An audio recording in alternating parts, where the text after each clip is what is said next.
স্বামী যোগানন্দের দেহত্যাগের পর স্বামী ত্রিগুণাতীতানন্দ স্বামী ব্রহ্মানন্দের নির্দেশে শ্রী মায়ের সেবার তত্ত্বাবধানের ভার গ্রহণ করেন।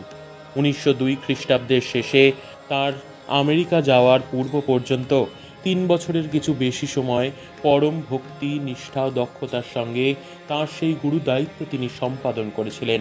শ্রীরামকৃষ্ণ একদিন দক্ষিণেশ্বরে স্বামী ত্রিগুণাতীতানন্দকে, তখন অবশ্য তিনি সারদা প্রসন্ন মিত্র, নহবতে শ্রী মায়ের কাছে মন্ত্র দীক্ষা গ্রহণের জন্য পাঠিয়েছিলেন।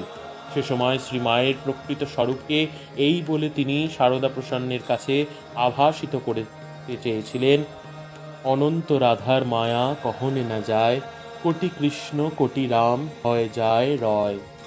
এই কথার তাৎপর্য সেদিনই স্বামী ত্রিগুণাতীতানন্দ সম্যক উপলব্ধি করেছিলেন কি?